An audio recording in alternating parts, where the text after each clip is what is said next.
Good afternoon, everyone, and welcome to this webinar, which is going to talk about the infrastructures. It is part of the webinar series organized by the Institute for Geopolitics and Business that we have at the ESSEC Business School. As for myself, I'm a professor of geopolitics on the campus in Singapore. So you have the greetings from the sunny and sometimes rainy state of Singapore. And hopefully we will spend some time talking about very interesting topics about the infrastructure, especially here in Southeast Asia, because infrastructure is a prerequisite for the integration of ASEAN countries. And the infrastructure concerning energy is even more important because the countries are scattered around and we have archipelagos such as Philippines and Indonesia. And on top of this, we also have the emerging demand concerning data centers. And for the data centers too, we have a huge demand concerning infrastructure. So there are very interesting topics that we are going to cover. At ESSEC, we have, as I mentioned, several webinars. This is one of them. We have two co-directors. One co-director is in France. This is my colleague, Professor Aurélien Colson. And we also have an executive director, Mr. Thomas Friang. And Thomas Friang will be the facilitator concerning this exchange. If you have some questions, don't wait for the end of the webinar. You can start to ask questions through the chat. So I'm leaving the floor to Thomas. It is up to you in order to introduce our panel of speakers and also to facilitate the exchange. Thank you so much, Cédomir. We are delighted to host this webinar series both at hours in Central Eastern time and in Asia Pacific time in Singapore to include our colleagues and students from Singapore, ESSEC Asia Pacific. This time, it's a global topic that could revolve around many geographies, and that's why we have such a qualified and distinguished panel. I'm going to introduce our panelists, starting with you, Mounir CORM. You're the founding partner and deputy CEO of Vauban Infrastructure Partners. You will tell us a bit more maybe about what this fund is about. We also have the chance to host Julien MICHEL, who is managing director for the industry group at Natixis in charge of transport and the environment. Thank you so much, Julien, for taking the floor. You listen carefully to previous webinars, so now you're on the screen and we're delighted to have you. It's a great pleasure. I'm also delighted to host Holly RANAIVOZANANY. I'm not sure I did pronounce it, but I did my best. And Holly, you'll correct me if I did wrong. We are very lucky to have you. You're the Deputy Executive Director of the Africa-Europe Foundation. This is a major player in the African-European relationship, and you just came out of the AU-EU summit that was also a major sequence revolving around infrastructure. We will talk about this, obviously, and I am also delighted, last but not least, to host my dear friend Denis SIMONNEAU. Denis, you're a diplomat. You've been at topest level at the French Foreign Affairs, including Chief of Staff for the Minister for European Affairs in times of EU-French presidency. So you have a long-lasting experience in the diplomatic system, but you also have a long-lasting experience at the highest level in the corporate sector. You've been working as a vice president for institutional affairs at L'Oréal, but mostly as the director for international affairs and a member of the executive committee at Engie, which is obviously a company that directly touches upon infrastructure issues. So we have a bunch of 4 distinguished guests to touch upon this super interesting topic, geopolitics of infrastructure. Are these hard assets for soft power? That is a question we wanted to explore with you. As Cédomir pointed out, it's very important that you feel free to ask your questions. We will have time for Q&A. But before getting there, we will have a moderated discussion to deep dive into the topic. And I'm going to ask first to Mounir this question. As we focus on geopolitics and infrastructure, because infrastructure are instruments of power and therefore also targets in strategic rivalries.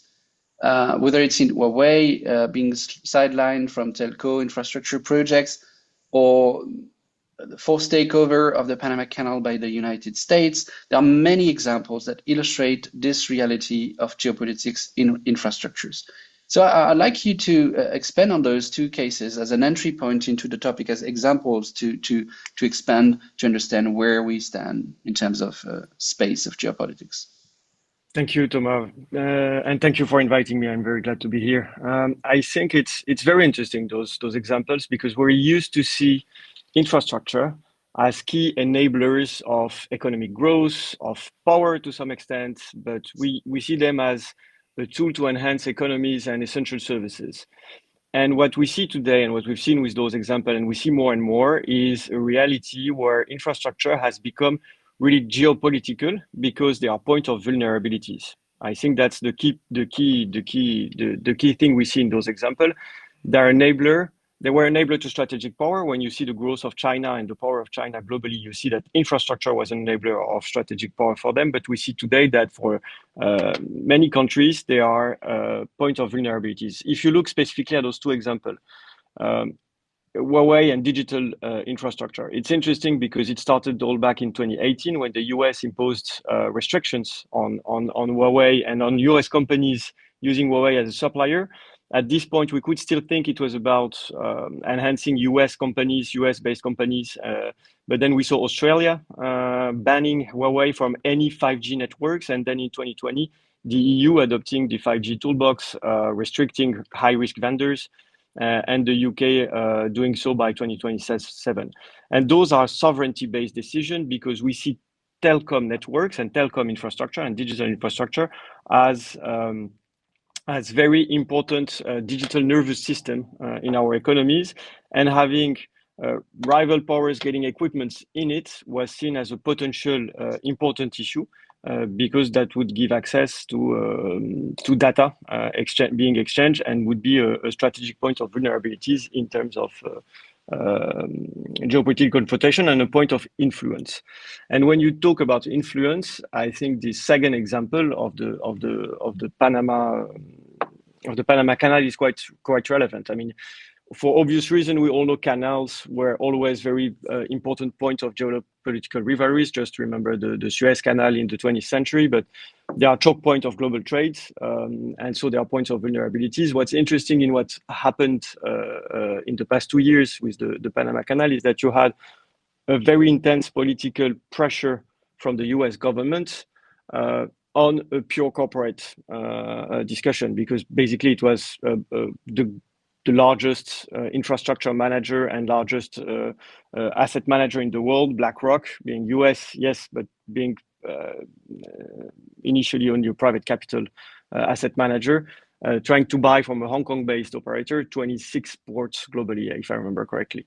And the US pressure on that to make the political usage of that to make these ports being under US umbrella as protecting a potential vulnerability for the US generated a response from China, and China did a lot of pressure to make the deal. As you mentioned, the deal finally not happening. So I think that's very interesting how those two examples shows the potential vulnerabilities that infrastructure are generating, and how we've come into a world more globally where essential assets, enhancing connectivity, enhancing access to cheap energy, enhancing all of that can become very important vulnerabilities. Today, we see that in Europe, even more importantly, with since the war in Ukraine, from the bombing of the Nord Stream gas pipeline in North Sea, down to more recently the drones above some European airports that are generating closure of the airports. We see those points of vulnerabilities, and we see the importance of infrastructure in global geopolitics. Thank you, Mounir. That's a good point of entry into this complex theme. And listening to Mounir, I'm turning to Julien, it becomes very clear that the geopolitical dimension of infrastructures is anything but new. Yet in today's harsher, more complex and more uncertain world, what we at ESSEC, Institute for Geopolitics and Business, call the post-globalization era, this topic has taken some sort of a new significance. And some speak of an end of naivety. In your view, what naivety are we referring to? What is the idea that infrastructure, was it the idea that infrastructure could be treated as merely as soft power assets, or is it something different? Okay. Geopolitics has always been embedded into infrastructure finance.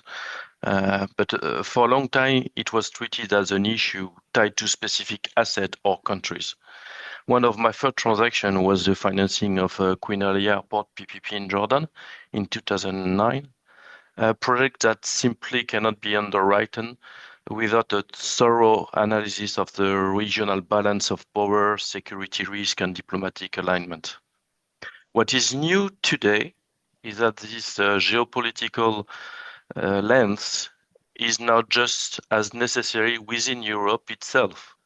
This shift is often captured by the idea of the end of naivety, which can be dated politically to 2017, when President Juncker declares that Europe is not a naive free trader. Until then, the EU was largely wide open, and this was reflected in a series of flagship acquisition of strategic European assets by foreign investors.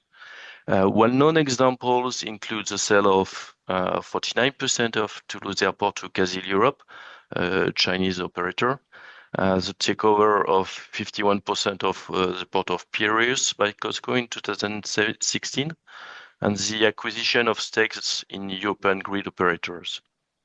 In the port sector alone, recent research shows that Chinese entities now hold participation in around 13 European ports, illustrating how transport infrastructure became a vector of foreign strategic influence. From 2017 onwards, Europe started to react.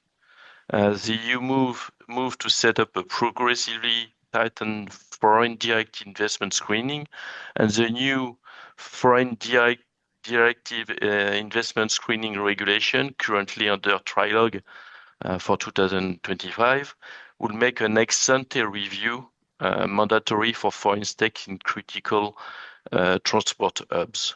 This will significantly constrain new deals in strategic infrastructure, particularly under pressure from allies such as the United States, and in parallel with some more sophisticated national screening mechanism. Thanks, Julien. A very clear cut off of when it starts to wake up for Europe. 2017, you just pointed out. I'm turning to Holly. For EU foreign policy, this is the end of naivety, mean recognizing the scale also of China's Belt and Road Initiative, and to respond to that, launching the EU Strategic Global Gateway Initiative. When it was unveiled in 2021, it aimed to mobilize up to 300 billion euros by 2027. And this ambition has recently been increased to 400 billion euros.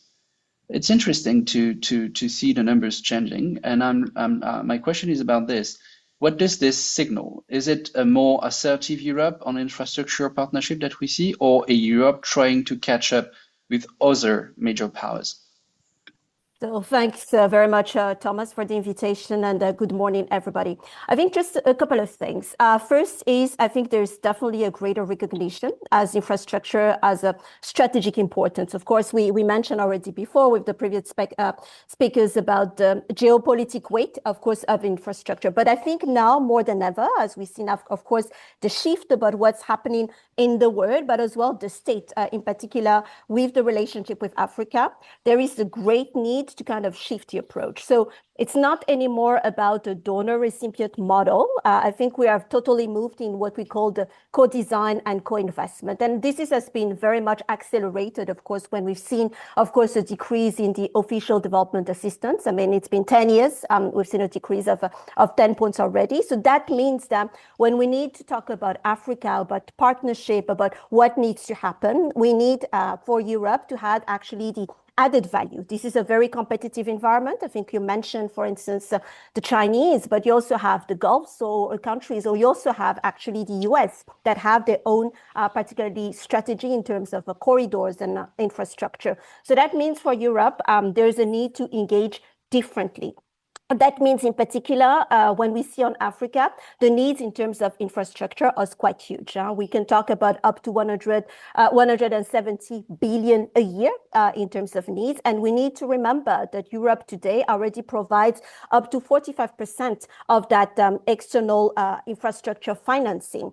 And out of the 150 billion investment that you already mentioned, Thomas, actually 120 billion have already been invested. So there have been progress, there have been alignment, of course, with what Europe has been doing with existing corridor frameworks, for instance, PIDA, very much for the African infrastructure, and also the regional integration around AFCFTA. So the progress has been there, but I think what we need to pay more attention to is, of course, the quality of the delivery, also the impact, because there's a lot you mentioned in terms of digital, in terms of course, transport corridors, we've seen as well in terms of climate and energy. But at the end of the day, it's really about speed and scale, because the let's say, partners that the African countries have taken are as well quite faster, I think, in moving ahead. And I think in all that kind of geopolitical context that have been shifting, we have players that I could say are also more aggressive. And I think the added value of Europe is more than ever, I think, crucial. It's not just about the historical, of course, proximity or the geographical proximity, is also the approach. Global Gateway is one of them, but also is that Team Europe approach that has been put together that needs, of course, to be leveraged, scaled up, obviously, because it's about bringing the private sector, development finance institutions, indeed, to look at those infrastructure needs and align the strategic priorities shared by both continents. Thank you so much. We've been through Europe, starting from Asia, thanks to Cédomir, and we've been now through the African continent. Let's get back to Europe as a bigger Europe, I would say, and I'm turning to Denis, because it has been said that since Russia's aggression against Ukraine, Europe has undergone a strategic awakening, and this is making a lot of differences here. This shift has several dimensions. First, in the post-globalization era that we refer to, economic security has become a critical issue, and in that realm, infrastructures are central to safeguarding our interests. And second shift is that Europe's strategic autonomy also depends on its energy independence. So you worked on the Nord Stream pipeline back in the years, and so my question is quite sharp, but it tells us everything. Would you describe the Nord Stream pipeline in that context, as Marion van Rentergem, the famous editor, does, as Putin's trap? Is that a way you would use to phrase it?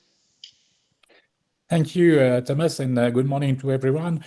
Actually, I wanted first to say, as the previous speakers, that infrastructure was always a way to safeguard our economy in Europe, because it's a long time that we developed safe harbors, the network of corridors and the motorways financed by the EU, by the way, warehouses, storage capacity. So all these things were developed in Europe for a long time. Naturally, energy is a particular asset because, as you know, the European Union was always dependent from oil and gas coming from outside. And that's the reason why Germany and Russia decided in 2005 to develop Nord Stream.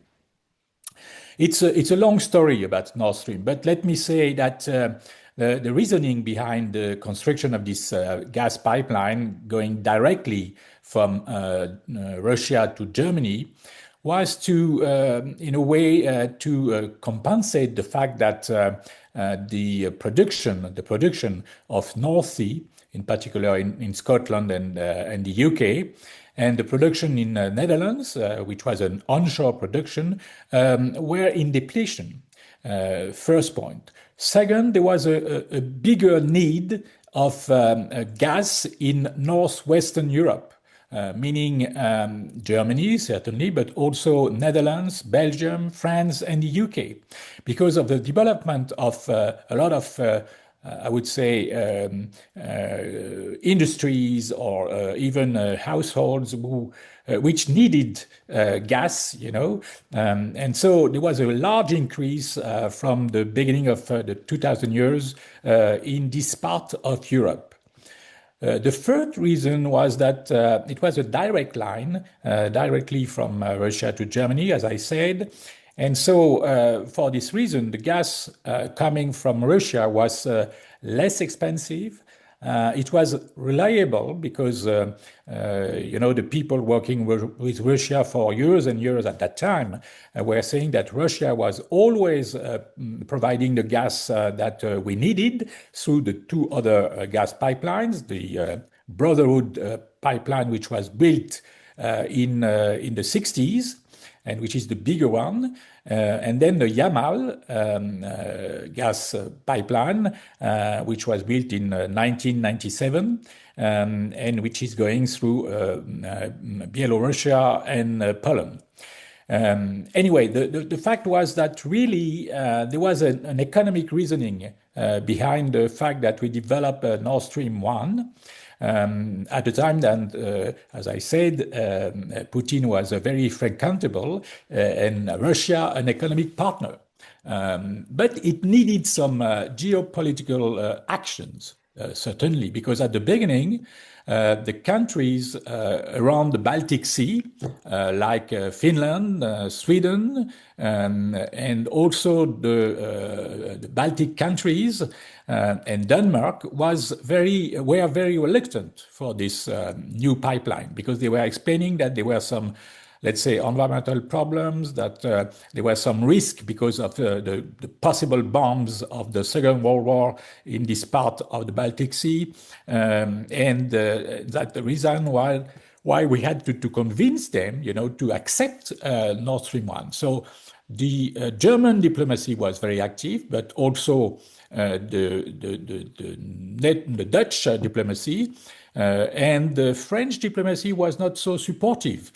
So that's why GDF Suez and my colleagues and myself did a large job, to convince not only the European Union countries around the Baltic Sea, but also naturally Poland, which was reluctant because they received some fees from Yamal, and also to convince Ukraine, naturally, and Hungary, Slovakia, because it was for them a way to avoid the routes of the previous gas pipelines.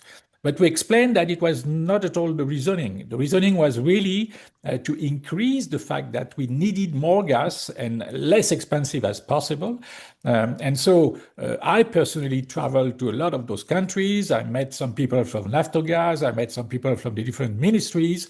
And at the end, I would say we had a green light for building Nord Stream 1, which was inaugurated in 2012 with the participation of the Prime Minister of Netherlands, the Prime Minister of France, François Fillon at that time, and naturally Putin, Gerhard Schröder. I mean, all those people were all together celebrating this new gas pipeline. As you know, there was a tentative to build another pipeline, Nord Stream 2, along the same route as the first one, but it started actually in 2012, and with the war in Ukraine, I mean in Crimea in 2014, there were in that case a lot of reluctancy among the Europeans, and there was also under the first Trump administration a decision by the U.S. Senate, to put sanctions against the European companies that would work on Nord Stream 2. So at that time, I was at the end of my stay at Engie. But anyway, the decision by Engie was to retire from this from this project, as well as the other European companies like E.ON and Wintershall for Germany, and Gasunie for Netherlands. So to answer your question, Thomas, I would say that we can't say to me that it was a trap by Putin, because when it started, it was really, as I said, an economical project and not a political one. Even though some countries among the EU, like Poland, said it is a German-Russian pact, referring to bad situation in the past. But I really think that it was necessary to build this pipeline. That again, it was an economical one for having reliable gas, as I said, direct line, so accessible gas, also sustainable gas in a way, because it was not as against environment as the other pipelines, or as LNG coming from countries which are far away. And it was, I would say, also an affordable gas, as I said, because not too expensive. So in a nutshell, to answer your question, I would say the trap was made by Putin himself by going to Ukraine in 2014 and then in 2022. And we should be aware that today Europe is very dependent from LNG coming from the US. Because the main substitution of this Russian gas, because today the Russian gas is very limited to the EU, all pipelines are closed. But the gas coming from the US is far more expensive. Secondly, is it really sustainable? Because you have a lot of boats coming from the US to Europe. And is it really accessible? As you know, it's a lot of shale gas, which is produced in the US, which is also a problem of sustainability. And last but not least, I would say, is it reliable? With somebody as Donald Trump in the White House, we can say that he is so unpredictable that we could have a situation where one day he decides to increase the price or to reduce the exportation to the EU. Thank you. Thanks, Denis. That sounds like familiar to us in Europe since this summer. And we already see the scenario being developed, as you pointed out. Mounir, I'd like to get back to you about this question. European infrastructures clearly play a central role in safeguarding both our sovereignty, the demonstration by Denis just made it clear, and our competitiveness. That's also another point behind energy issues in Europe. So achieving sovereignty and competitiveness through infrastructures require massive investments. And in terms of scales, I'd like to know what are the investments needed for Europe, for example, in the energy sector. And maybe more broadly, how do you assess the mobilization of public capital, both at the European level and national level, and as well as in conjunction with the private capital? Thank you, Thomas. I think to echo what was said earlier, it's true that Europe has always been the largest infrastructure market, and Europe has been always at the forefront of infrastructure investment, and still today. And we remember in the 20s, as we said, in the 2000s, the investments in mobility, the TNT program at EU level and others, but still today, 50% of what's happening in infrastructure investments in our line of work at Vauban is happening in Europe. And other regions of the world have been structurally under-investing in infrastructure, like the US, for example, for many years. Now, today, it's even more important for the two reasons you mentioned, sovereignty, competitiveness, and I would add to those two reasons, transition, because the energy transition and the carbon transition of our economies is a key infrastructure topic in many respects. and also social development, because we should always remember that infrastructure are providing essential services. So strong and efficient infrastructure are enablers of social development. Now, another aspect that evolved in the past year that I think is important to have in mind also when we talk about European infrastructure is that today infrastructure is interconnected. Decades ago, when we started, we were doing either a pure mobility investments or pure energy investments or pure digital or logistic. Today, all of those are very often intertwined, and you have investments that you don't have mobility without connectivity, you don't have energy without connectivity, you have basically connectivity in all type of infrastructure investment. Now, what are the needs? Because that was your question. I think if you take only energy, the EU estimates is around 700 billion a year to meet the Green Deal or the energy security goals. If you take our electricity grids, a topic that is often underlooked in the European markets, because we've invested in a lot of infra, but not in electricity grids for more than 40 years since they were built out and rolled out after World War II. Now we need 300 to 400 billion a year just to refurbish and adapt our electricity grids to intermittence. And if you add to that new strategic sectors in infrastructure, ranging from hydrogen, storage, flexibility, digital backbones, you add even more billions. So you see that the investment wall ahead for European infrastructure is huge.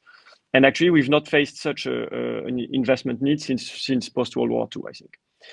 Now, obviously, public capital is a key enabler here. And we have to realize that there is already public funds being mobilized for quite a few years because the EU have done a lot of work.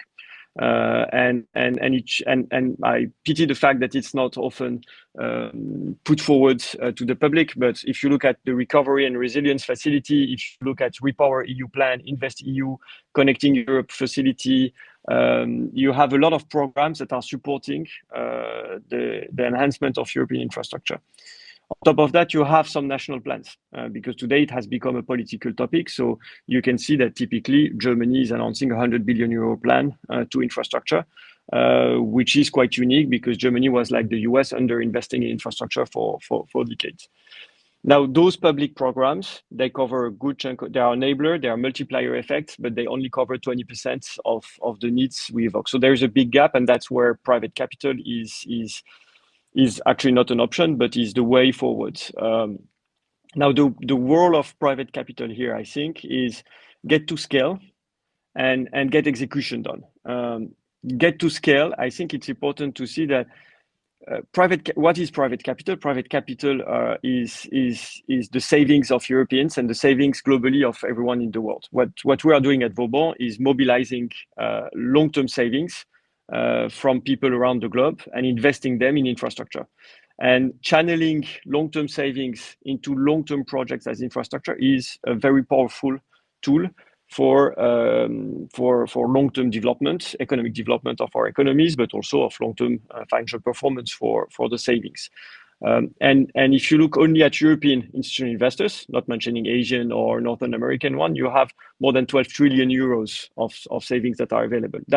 So only a very small allocation of that toward infrastructure have a very transformative effect. The key enabler here is also the long-term horizon. When you think infrastructure investment, it's not a 2 to 3 or 5 year investment. It's 20 to 30 years investment. And typically at Vauban, we've had a lot of success in the past decade because we've structured long-term investment funds. So we're 25-year investors. So when we mobilize capital, it's for the long term. So when we're discussing with stakeholders of infrastructure, ranging from regulators, public entities, or industrial and corporate structures developing infrastructure, the capacity to mobilize capital for the long term is a very strong differentiating factor. So there is regulation now today that is upcoming and that is pushed forward to enable even more from the legal standpoint with some EU directives to enable notably ELTIF, that is a label that's in asset management is now enabling more channeling of European savings to infrastructure. I think we can do more in that respect, and I would tend to think the key, one of the key elements we need for maximizing the usage of private capital in European infrastructure is to be able to take a long-term view. And that's what's needed from private capital, from policymakers at the national level, and also at European level. I think we need to think European first. When you're thinking infrastructure today, you need to think at the European level because it's at the European economy level that things are happening.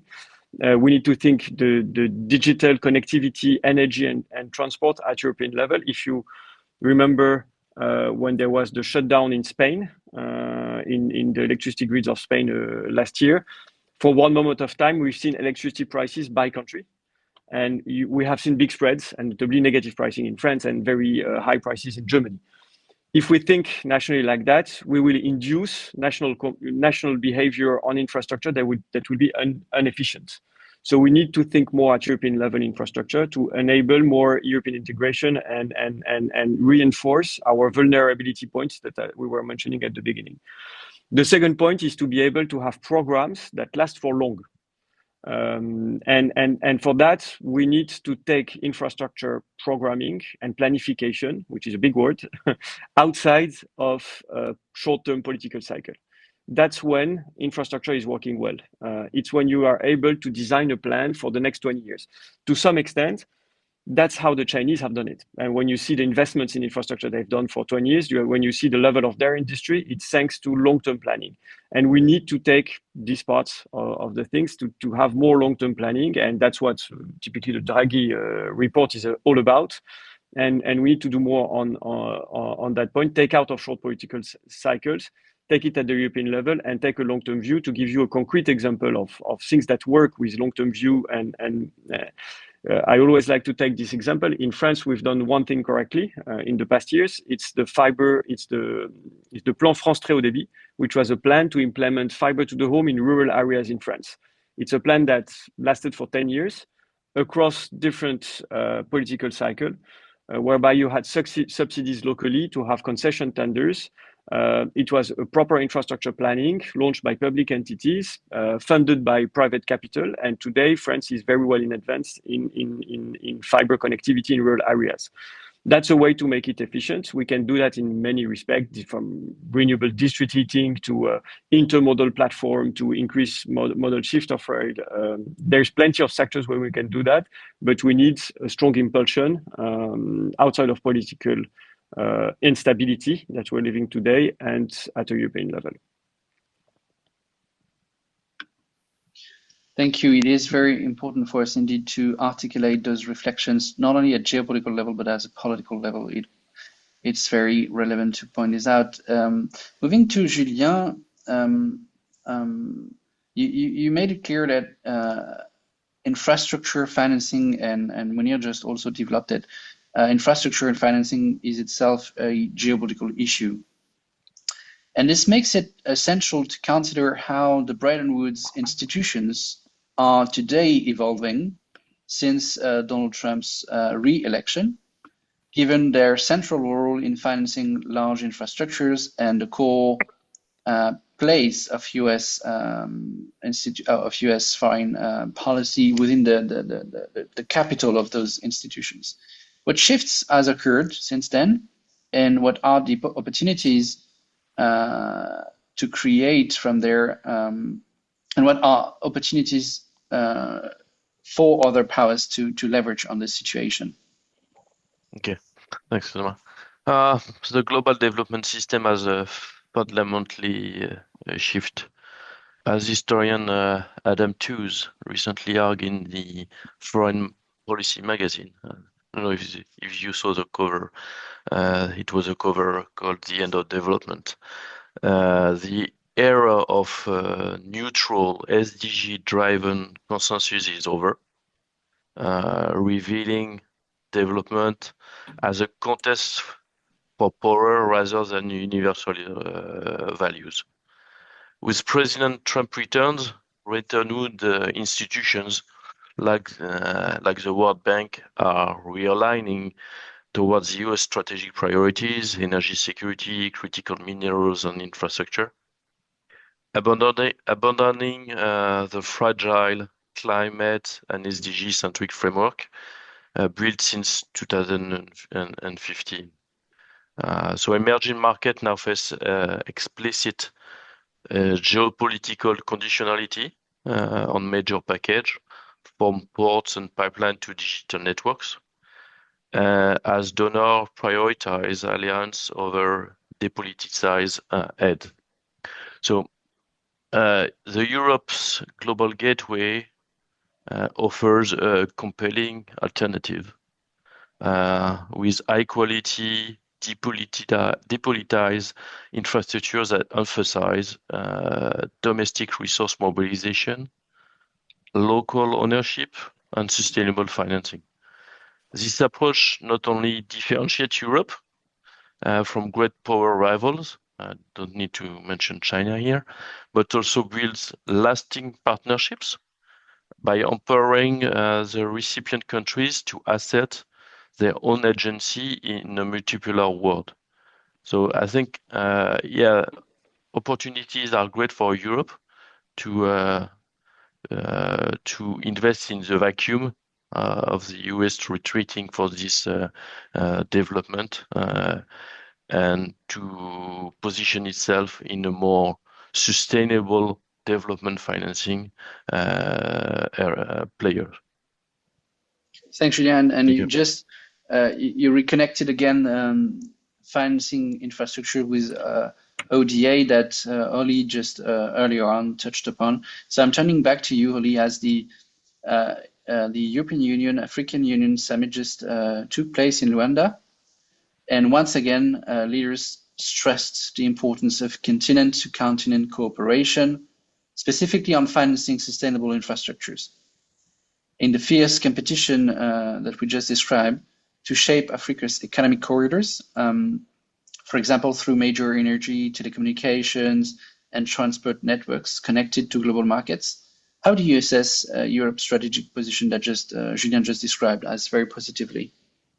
No, thanks, Thomas. So I think, the summit that we had last week was, again, I think, a reinforcement about this importance of course, working together, but very importantly, the focus on this kind of scaling investment, looking at improving the bankability and the question around the value chain. And that, of course, comes the conversation around the infrastructure. And what we heard already today, I think Mounir and Julien, you touched upon it as well, in terms of this mobilization of the finance, private finance, private capital, and how do we need actually to accelerate the transformation that is needed, because we've seen that the needs are definitely quite high. So yes, the Global Gateway could be one of these answers, of course, to look at the needs and the partnership that needs to be facilitated. And it's quite interesting to see that in addition and in parallel actually to the political summit, we had the EU-Africa Business Summit. So that is also a very clear signal that private sector is really called to play a greater role. Of course, it's been there all the time in terms of investment, but I think more than ever, it's really a key player to address all these different needs. And also what Mounir has been saying in terms of not being scattered, I think in terms of the approach, and this is what we're really seeing, I think, the direction, not really individual projects, one after the other, but really in the kind of I would say, corridor-based strategy that would link trade, climate, digital, for instance. And to be fair, I mean, Global Gateway today, that's already 11 priority transport corridors across Africa. So that has been doing, I think we know most of it, including the Lobito corridor, that is about EU and other partners that have been investing in rail and logistics, linking Angola to DRC, to Zambia, for instance. On digital, I think we mentioned, of course, the importance of submarine cables that has been doing connecting North and West Africa to Europe. Or when we talk about green transition, green industrialization, I think the EU-Namibia work around green hydrogen, I think it's quite a good example of that direction in terms of what Julien mentioned on the local ownership, but at the same time with the co-design. Having said that, I think there's still a couple of things we need to pay attention to. I think I alluded to it earlier on, is that the speed and scale. I think it's important, especially when we have to mobilize as well European partners, the European private sector on the ground, that we need to go fast, especially in this very competitive environment. And also the question on the de-risking type of approach. I think there is still the perception of risk that's very high, of course, in Africa, and sometimes European actors are not very keen, maybe on going on the ground. So I think there's also looking at the EU instruments that can be leveraged, like, for instance, the role of EIB here, the European Investment Bank, is quite crucial about how do we look at guaranteeing mechanism, de-risking instruments that need to be, encouraged, foster, leverage a little bit more to exactly have those companies investing, of course, more. And the final point, and I think we're already heading into that direction, is, of course, that ownership with African institutions. Global Gateway, and we did actually a report a couple of months ago together with AUDA NEPAD, which is the development agency of the African Union, that actually showed that there is definitely political alignment on the EU Global Gateway and Vision 2063, which is the agenda for the African Union. That's not, I think, the question. The question is more actually looking at, if the money is there, which it seems to be, is how do we also look at the bankability of projects? Because we talk about infrastructures, there's, of course, huge investment, but are we all willing to actually invest? Are we sure about the return on investment? What is the work that needs to be done? So projects around project preparation facilities are actually very high. And the question in terms of mobilizing more finance, I think it's quite important. So in addition, I would say, as complementary to the investment package that is done as well in Europe, of course, with Global Gateway, there's also the whole conversation around how do we also mobilize the African assets. Even examples, illicit financial flows, $90 billion out of the continent every year that could be finance infrastructure that could be used as well. And to be fair, there is a team Europe already on illicit financial flows, for instance, valued at 450 million euros. So you've seen that there is that alignment together between the two continents, of course, to try to look at those resources to really address both needs. Thank you so much, Holly. It's very clear. And before we get to having questions from the floor, and I already see many in the chat, and keep encouraging you to asking questions in the chat, I'd like to ask a broader question to Denis that will reconnect this reflection to the bigger questions we ask ourselves at the ESSEC Institute for Geopolitics and Business. Indeed, the infrastructure sector, as we described it, operates, Denis, according to political and geopolitical dynamics. And these realities offer insights into the competencies required for such what we call a chief geopolitical officer at the ESSEC Institute for Geopolitics and Business. We're actively studying what would this mean. You served yourself, as I said earlier on, as Engie's Director for International Affairs and sat on the executive committee yourself. So for the ESSEC community listening to us today in this webinar, students as well as faculty, what would you see as the key missions of a chief geopolitical officer in the world of 2025? Thank you, Thomas. It's a difficult question. I would be very pretentious if I'm describing the abilities that a chief geopolitical officer should have. But let me put on the table a few ideas. The first one is that I think that one of the first mission is to anticipate. To look at the weak signals that you can see, like a change of regulation, a change of the government, and this kind of thing. So that's really to anticipate. I can give you two examples that occurred with the period I was working with Engie. Gérard Mestrallet, the chairman and CEO, asked me early May 2009 the question about Iran. He wanted to travel to Iran with Christophe de Margerie, the chairman and CEO of Total at that time, because there were a lot of opportunities in oil and gas in Iran. So I said to him, maybe we have to wait a little bit because there are some presidential elections at the end of May, and so we're going to see who will be the new president. And President Ahmadinejad was re-elected, and so it was totally impossible to travel to Iran and to try to make some business with the country because it was under sanctions. Another example was that he at the same time in May 2009, he asked me to travel to Russia because he wanted to work on Nord Stream.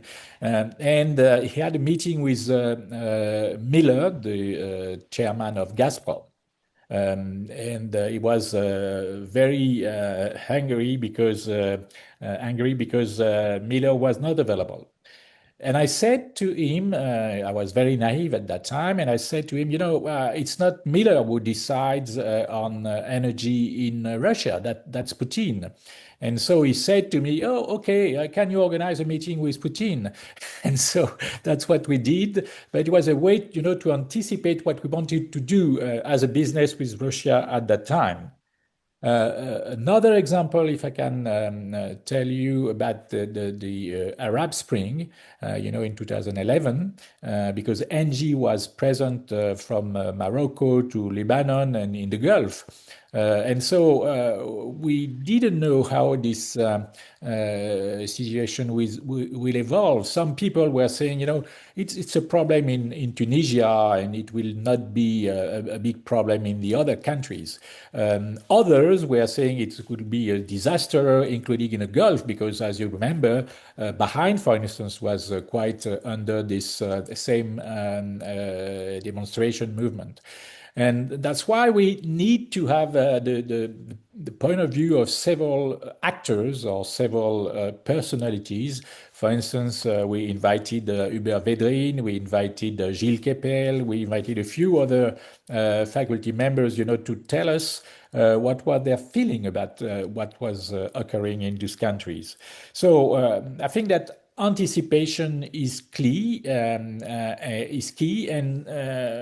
you should read a lot because to know what could happen in those countries by reading not only newspapers but also I would say studies and reports. You can look at what is happening and try to anticipate. The second mission is really to develop a large relationship, let's say, board, or because you can have a relationship with a lot of different people, like faculty members, like journalists, like other companies, people, and to really have the possibility, depending on the issue that you want to treat, to have some people working with you and in confidence, and in a position to share news. I spoke about the Ukrainians, for instance, for Nord Stream 1. I had very good relations with Naftogaz at that time at very high level, and so it was very easy to have a direct dialogue with them because of this relation. Third, let me talk about coordination. The mission of Chief Global Geopolitical Officer is also to coordinate between the different business units. Because sometimes you have different business units in the same country. And some business units think that they should continue to work in the country. And at the same time, other business units think that they have to leave the country. And so you have to coordinate between those business units on site and the people, the main deciders, which are at the headquarters. And so that's the job of the geopolitical officer, to try to assess the situation and decide, with the support naturally of the CEO and his staff, what we should do and how we should assess and take decisions about this situation.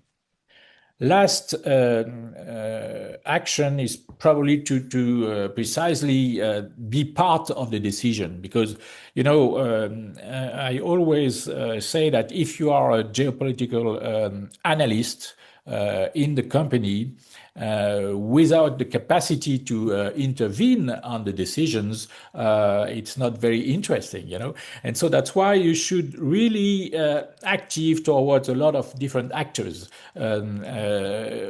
institutional financials, where financial institutions were mentioned. I think it's very important that at that time we could work with the World Bank, with the regional banks, with the different Bretton Woods organization, including the United Nations for Sustainable Development and the different COP that were very important for a company like Engie.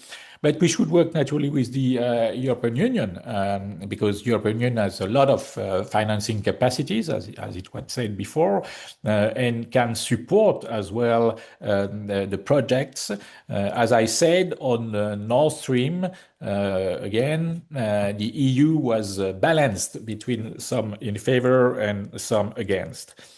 And don't minimize in Europe the European Parliament, which is a very strong actor, with a lot of political positions that could be, a little bit difficult for the companies, so you have to travel, you have to read, you have to be in a position to discuss with a lot of different people, but I'm sure that there are other capacities that we can request from this kind of post. Thank you. Thank you so much, Denis. That's a very powerful wrap up of our conversations, and probably helping many persons in the group listening to us to maybe envision future evolutions in our professional careers. We had a very good list of questions, and we still have a quarter to address them before we wrap up. So I'm gonna start picking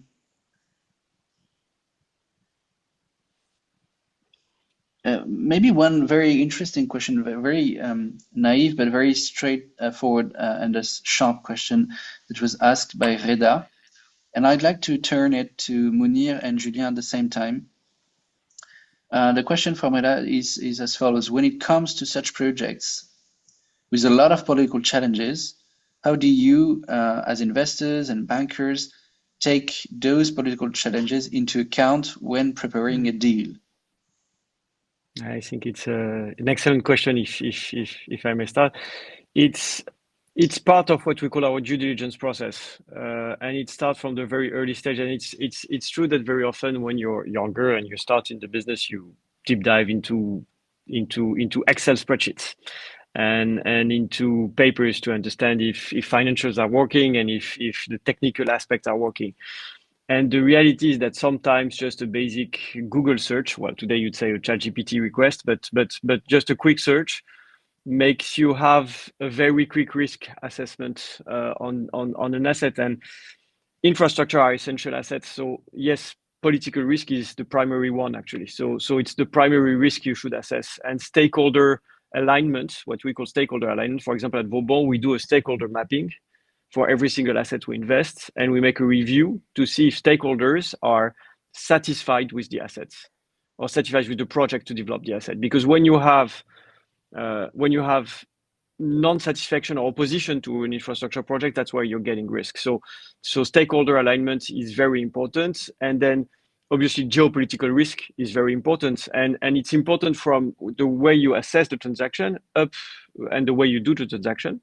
So you have to assess the physical risk the same way we assess climate risk. For example, we assess if an asset will be resilient to climate change in 20 years. We assess also the positioning of an asset compared to geopolitical risk. Recently, we had an investment committee on a project of tower telecom in Finland, not to mention it.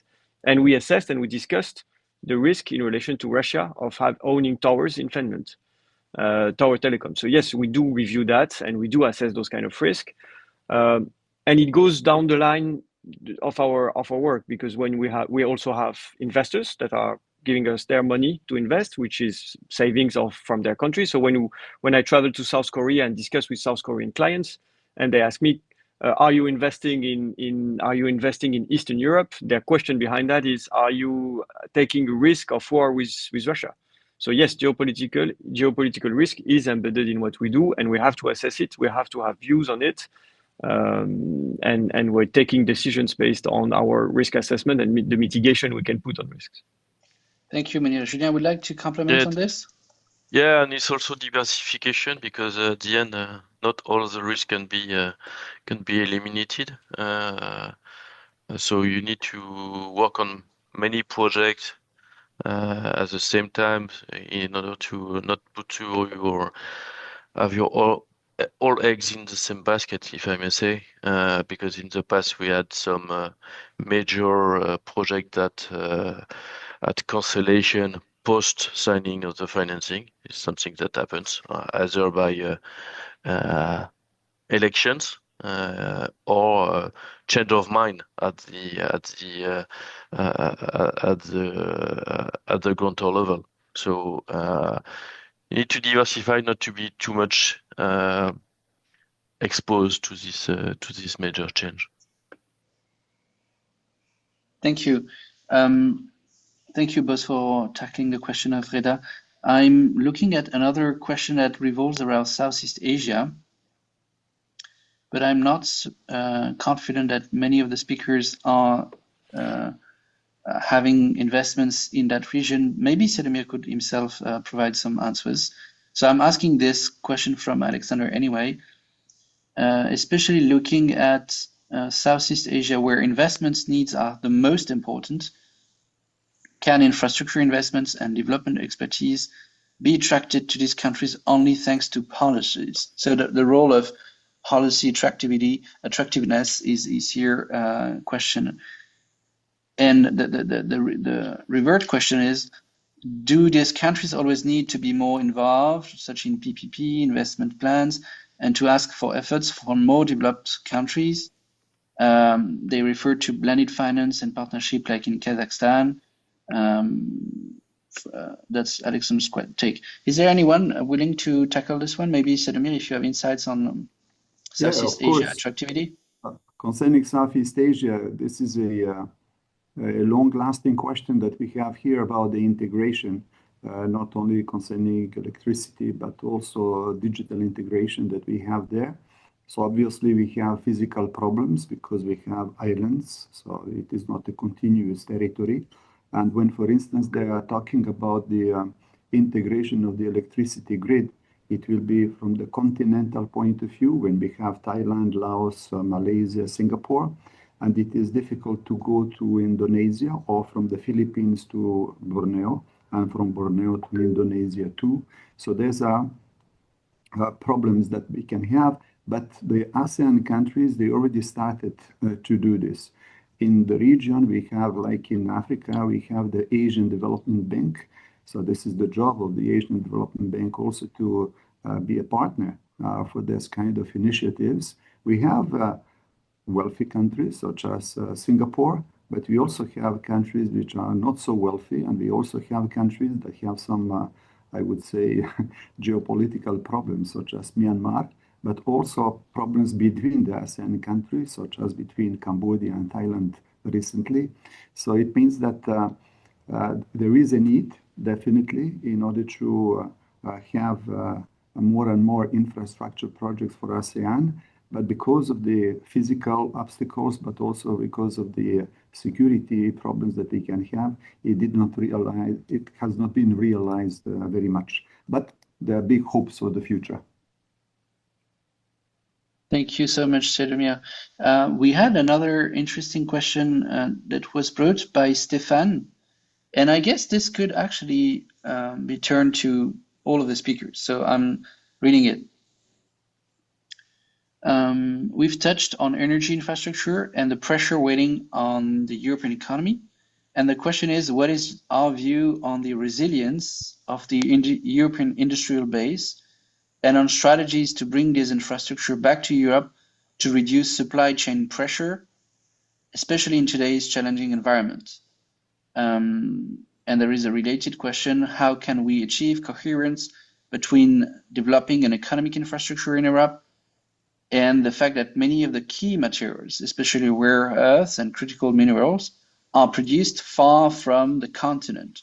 So two-sided question. Maybe part of the group could address the first part, and the rest could address the second part. Who is willing to address the first part about European resilience in industry? Maybe Denis and Julien asking. Yeah, thank you. European resilience, actually, I think that, as it was said, Europe is today probably the zone in the world where you have a lot of investments in infrastructures.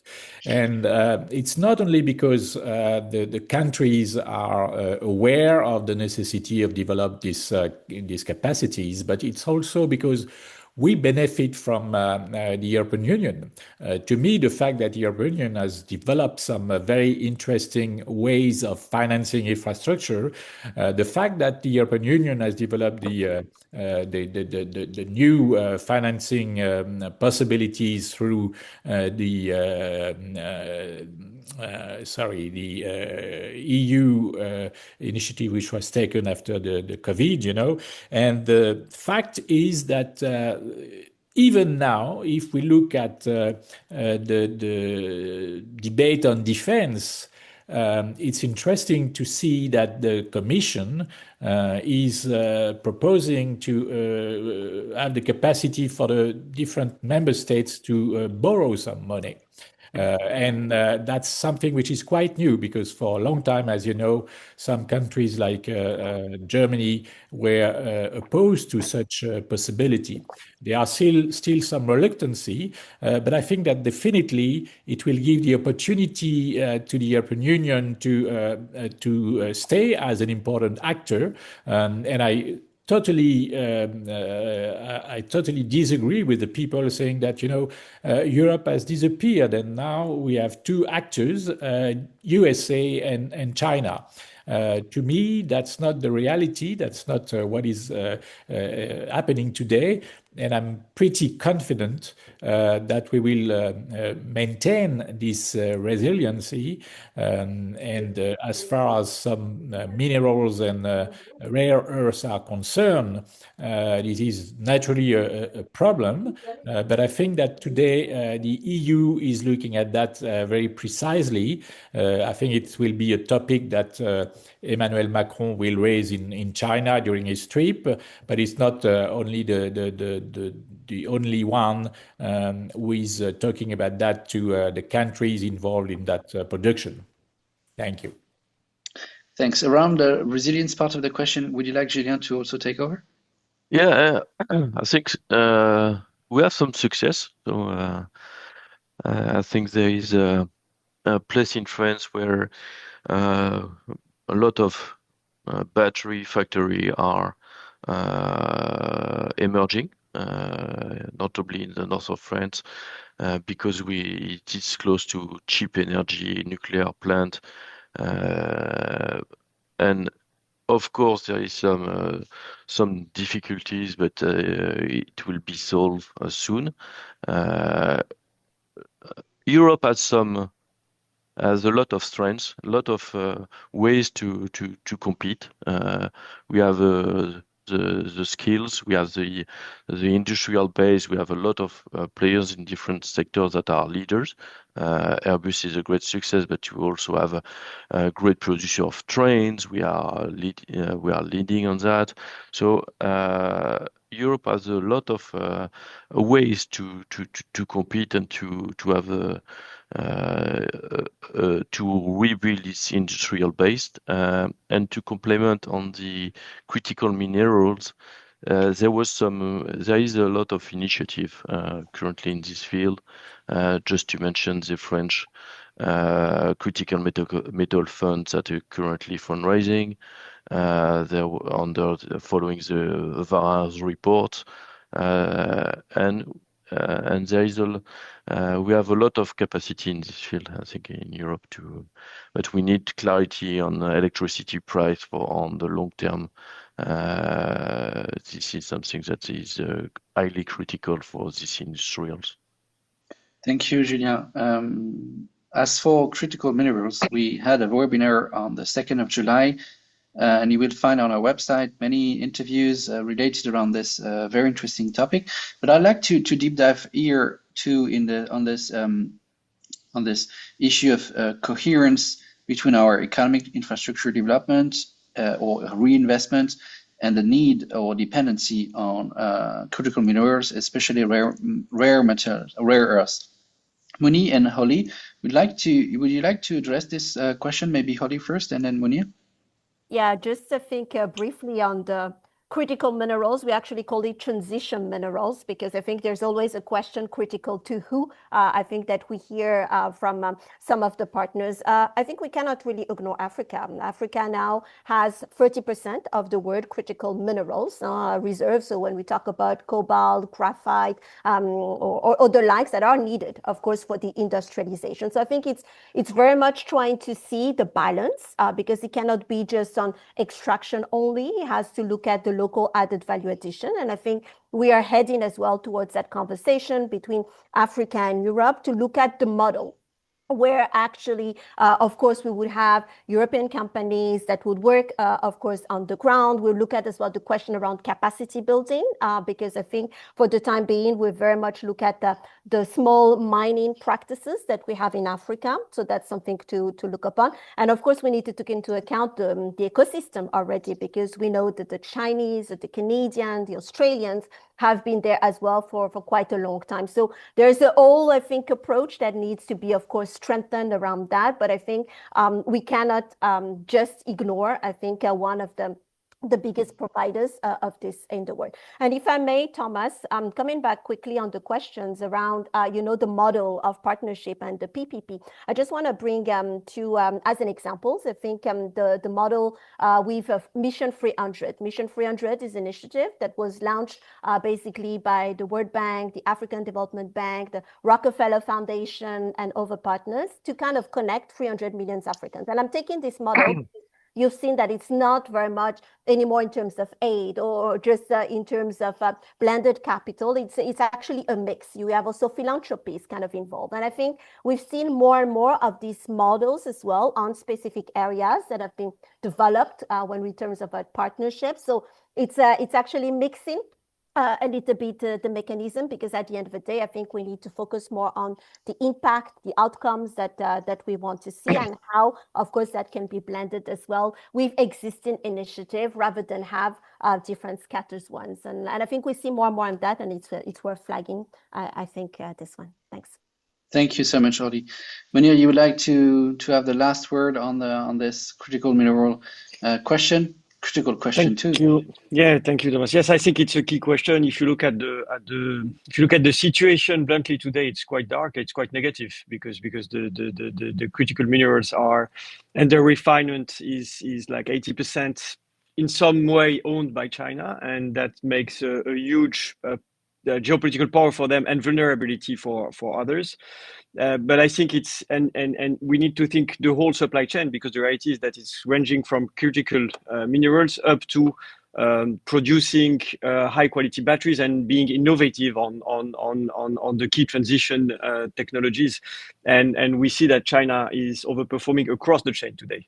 And they are overwhelming us with cheap and very efficient batteries. And so it's not only about the materials, it's the whole supply chain. And what we need is, again, I mean, we have all the capacity to be competitive in that aspect. And we need to review what we are doing and do it differently. It starts, as Holly said, on the way we work with where we find critical materials. I think we need to rebalance the way we were working because in many regions of the world, there is still the view of the way we have worked in the past with other primary commodities. So we need to change that to make more efficient partnership. And then we need to think long-term at European level, as I was saying, because China got there by having long-term plans. And because we have innovation capabilities, we have strong industrial roots, we have everything we need. We just need to be thinking long-term, implement the plans and stick to the plan for the long term, so that we're not just focusing on one part of it, because cooperation globally is still largely possible. It's not yet global war everywhere, so we can cooperate across the supply chain and build on our strengths. But to do that, we need a long-term plan. And to complement on that, on the supply chain, the recycling and the circular economy around critical minerals is also a key lever for Europe to be more independent. Good. Excellent. Well, thank you so much for asking so many questions. We have not had the time to tackle various questions revolving around submarine cables, which are also very critical infrastructures, around connectivity and internet infrastructures. So we will have time to address further questions in other webinars. But before we get there, I'd like to warmly thank Holly, Denis, Julien, and Mounir for taking the time, for sharing your expertise and enlightening us in addressing this very complex issue. Very, very warm thanks to you. This webinar series will keep going forward as we move to the next year. The next rendezvous are being told now. On the 6th of February in the morning, we'll have a wonderful conversation around geopolitics of AI with this question: how does the Franco-Indian strategic partnership evolve from one AI summit to the next? As you know, India co-chaired the AI Action Summit with France in 2025 and will host the next AI Summit in February 2026. On the 18th of February next year, we will host a webinar called Geopolitics of Mediation, New Mediating Powers or New Predatory Powers. That's a question we need to ask ourselves in reflecting on the new styles of negotiation and providing conflict resolution solutions in today's very brutal world.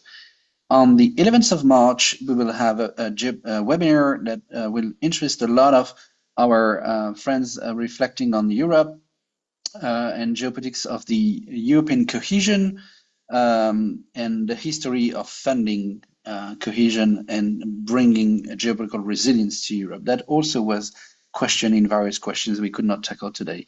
And the webinar of April 23rd will be about geopolitics of currencies from the end of Bretton Woods to today's monetary disorder, leveraging currencies, leveraging diplomacy. That's the question we'll ask on the sidelines of the IMF World Bank spring meetings. So we have a good bunch of reflections ahead that you will be invited to. We thank you for being so studious and asking so many questions.